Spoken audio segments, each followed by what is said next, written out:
Are you tired of manually adding borders to your Excel cells one by one? What if I told you there is a hidden trick that can do it automatically and save you a ton of time? Stick around because in today's video I am going to reveal a simple yet powerful method to add automatic borders in Excel with just a few clicks. Before discovering this trick, many of us used to spend a lot of time manually adding borders to each cell, making the process tedious and time-consuming.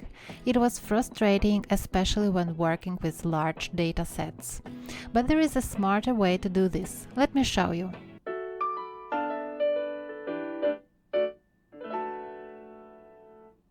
First, select your column, then go to Conditional Formatting and click on New Rule. Next, click on Use a formula and type in the cell address. Press F4 two times. Now choose the format, select the outline and click OK.